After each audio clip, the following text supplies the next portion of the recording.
ইরানের মুসলমানেরা, তাদের সাথে আমাদের আকীদার অনেক বেশকম আছে, কিন্তু তারা যখন ঐক্যবদ্ধ হলো, ইরানের ওলামারা, আয়াতুল্লাহরা যখন ঐক্যবদ্ধ হলেন, তখন আমেরিকার মতো বিরাট পরাশক্তিকে তারা পদানত করে ইসলামী রাষ্ট্র, তাদের ভাষায় তারা ইসলামী রাষ্ট্র প্রতিষ্ঠা করতে সক্ষম হয়েছে এবং আমেরিকাকে পদানত করেছে।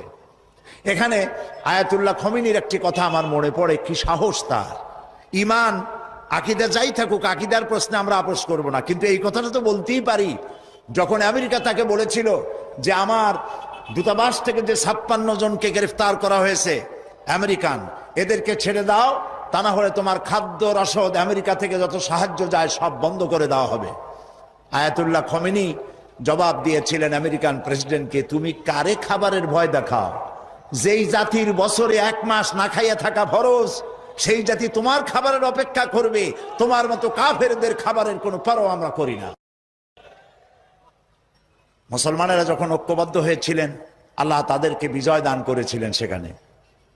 ঠিক এমনি করে পাকিস্তানে যখন সর্বশ্রেণীর ওলামায়ে কেরাম মুত্তাহিদায়ে আমল, মজলিস মুত্তাহিদায়ে আমল এ নাম করে যখন একটি সংগঠন কায়েম করলো, সমস্ত ফিরকার মক্তবায়ে খেয়ালে সমস্ত আলেমরা যখন ঐক্যবদ্ধ হলো, পৃথিবীকে অবাক করে দিয়ে ইসলামী শক্তি সেখানে বিজয় লাভ করলো।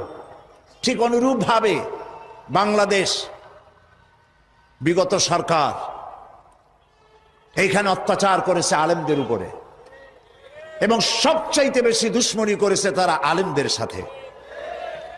আলেমরা ছিল তাদের জীবনের দুশ্মন। যে কবি তার কবিতার মধ্যে লিখেছে, ফজরের নামাজ যখন, ফজরের আজান যখন শুনি, মনে হয় যেন বেশ্যা তার খরিদ্দার ডাকতেছে। নাউজুবিল্লাহ। ইতিহাস সাক্ষী, সেই ব্রিটিশ খেদাও আন্দোলন থেকে শুরু করে 2001 সালের 1 অক্টোবরের নির্বাচন পর্যন্ত ওলামারা যেখানে ঐক্যবদ্ধ হয়েছে সেখানেই বিজয় এসেছে। আমরা লক্ষ্য করে দেখেছি, আফগানিস্তান যুদ্ধ করলো রাশিয়ার সাথে। এটি একটি অসম যুদ্ধ ছিল। আমার ভাষা, আমি তখন বলতাম যে যুদ্ধ হচ্ছে নবজাতক শিশুর সঙ্গে সিন্দাবাদের বিরাট দৈত্যের সাথে। ওদের মডার্ন অস্ত্রপাতি আর আফগান মুজাহিদদের কাছে হলো নূহ আলাইহিস সালামের জমানায় বন্যায় ভিজানো গাদা বন্দুক। এই দিয়ে তারা লড়লেন। সেই লড়াইয়ে দেখা গেল রাশিয়ার মতো বিশাল দৈত্য কুপকাত হয়ে গেল, আর আল্লাহ তাআলা আফগান মুজাহিদিনদেরকে জিতিয়ে দিলেন। কেন দিয়েছিলেন? কারণ যুদ্ধ যখন লাগলো তখন সবাই পালানো শুরু করলো। ওই দেশটা জঙ্গল আর পাহাড় দিয়ে ভরা, সব পাহাড়ে জঙ্গলে সব পালাতে শুরু করলো। পালায় গিয়ে দেখলো ওলামারা সব এক জায়গায় এসে গেছে। ওই সব ওলামা যারা একজন আর একজনকে দেখতে পারে না, দেখলেই রুমাল দিয়ে মুখ ঢাকে, সালাম দিলে জবাব দেয় না।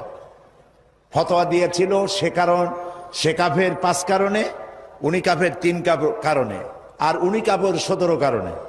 এদেরকে যারা কাফের না মনে করে তারাও কাফের। আর ওই সব কাফের মরে গেলে তাদের কবরের উপর যে ঘাস হয়, সেই ঘাস যে গরুতে খায় সে গরুও কাফের।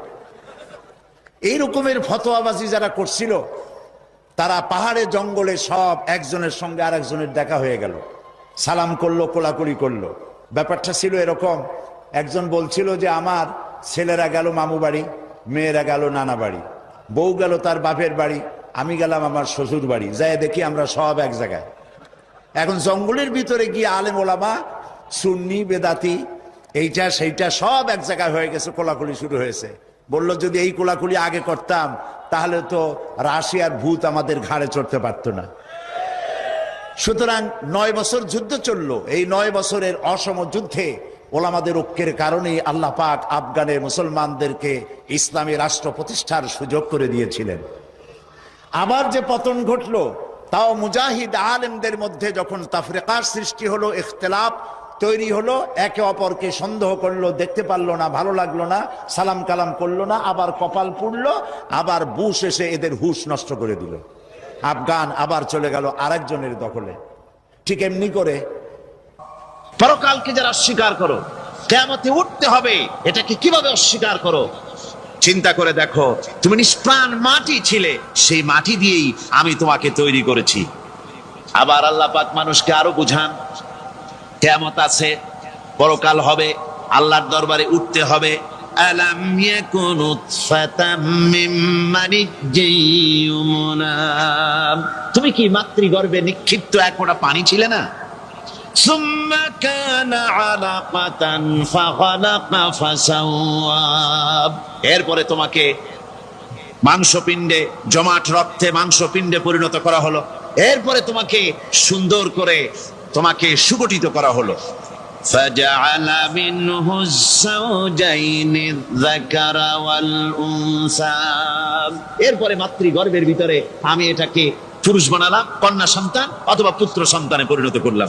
এইটা যে পেরেছে, যিনি পেরেছেন, আলাইসা যালিকা বিকাদিরিন আলা আইয়ুহিয়াল মাউতা, সে আল্লাহর পক্ষে কি সম্ভব নয় যে তোমার মৃত্যুর পরে তিনি আবার জিন্দা করতে পারবেন? কি বলেন সম্ভব না? তিনি পারবেন না?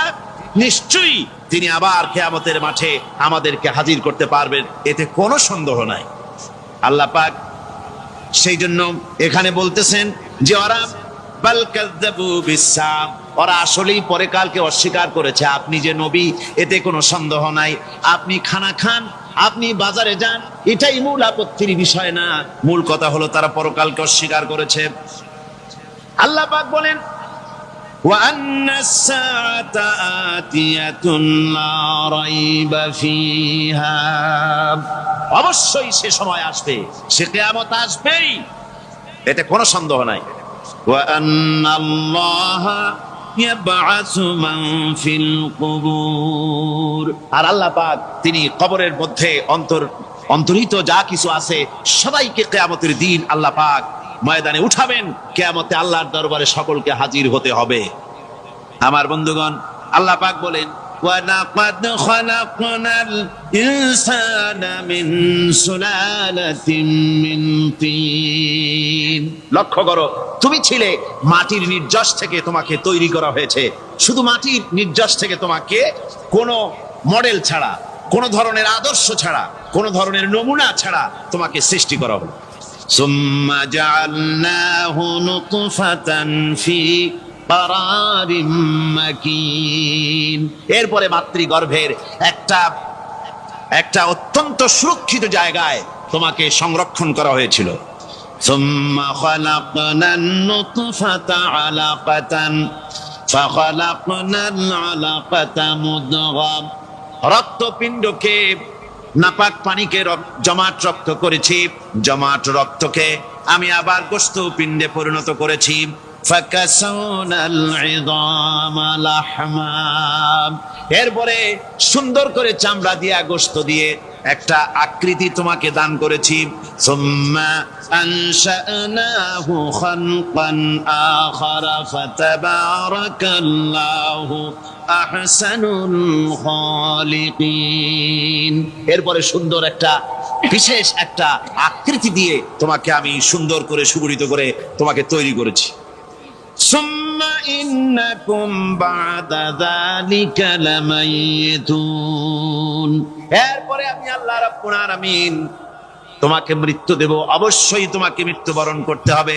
সুম্মা ইন্নাকুম ইয়াউমাল কিয়ামাতি তুবআসুন, এরপরে কিয়ামতের দিন আসবে, ওই বিশেষ মুহূর্ত আসবে, সেই নির্দিষ্ট সময় আসবে, ওই কিয়ামতের মাঠে আল্লাহর দরবারে তোমাদের সকলকে উঠতে হবে, কোনো সন্দেহ তাতে নাই।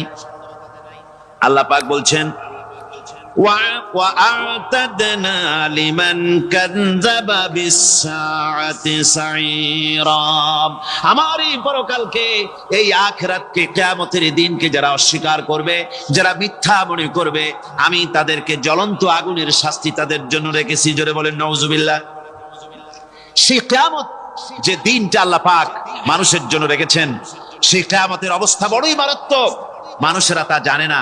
মানুষ যদি তা বুঝতে পারতো, জানতে পারতো, তাহলে মানুষেরা গুনাহের কাজ করতে পারতো না। আপনারা কি চিন্তা করেন, ওই যে কাফের গুলি মক্কার জীবনে রাসূল পাক সাল্লাল্লাহু আলাইহি ওয়াসাল্লামের মক্কি জিন্দেগিতে যে সমস্ত মানুষগুলি চুরি করত, ডাকাতি করত, জেনা করত, বদমাশি করত, মানুষ হত্যা করত, এই লোকগুলি ফিরে আসলো কিসের কারণে? তাদেরকে এই আখিরাতের কথা বলা হয়েছে, এই পরকালের কথা বলা হয়েছে। কোরআন শরীফে আল্লাহ রাব্বুল আলামিন পরকালের কথা, মৃত্যুর কথা, কিয়ামতের কথা, হাসরের কথা, সিরাতের কথা, মিজানের কথা, মওতের কথা যত বলেছেন, জান্নাতের কথা যত জায়গায় যতগুলা বলেছেন, সবগুলি আয়াতে কারিমা যদি এক জায়গায় করা যায় তাহলে পুরা কোরআন শরীফের 1/3 10 পারার সমান হবে। জোরে বলেন সুবহানাল্লাহ। যেহেতু পরকালের চিন্তা ছাড়া মানুষের জীবন পরিচ্ছন্ন হতে পারে না, সুন্দর হতে পারে না, অপরাধ মুক্ত হতে পারে না। আল্লাহ পাক বলেন সেই দিনটি বড়ই ভয়ানক, বিপজ্জনক। ওই দিনটির ব্যাপারে আল্লাহ পাক তার বান্দাদেরকে সতর্ক করে দিয়েছেন, বান্দারা সতর্ক হয়ে যাও, এইভাবে দিন যাবে না, কিয়ামত আসবে। আর ওই কিয়ামত এত মারাত্মক হবে, আল্লাহ সতর্ক করছেন বান্দাদেরকে, ইয়া আইয়ুহান নাসুত্তাকু রাব্বাকুম ইন্না যালজালাতাস সাআতি শাইউন আযীম।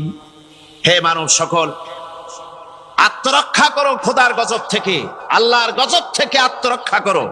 ইন্না যালজালাতাস সাআতি শাইউন আযীম, সেই কিয়ামতের সেই কম্পন খুবই মারাত্মক, খুবই ভয়াবহ কম্পন সৃষ্টি হবে সেদিন। ইয়াউমা তারাউনাহা তাযহালু কুল্লু মুরদিআতিন আম্মা আরদাআত। সেদিন দেখতে পাবে স্তন্যদায়িনী মা, যে মা তার সন্তানকে দুধ দেয়, ওই মাও তার দুধের বাচ্চার কথা ভুলে যাবে, মনে থাকবে না। আল্লাহ রাব্বুল আলামিন বলেন, ওয়া তাদাউ কুল্লু যাতিন হামলিন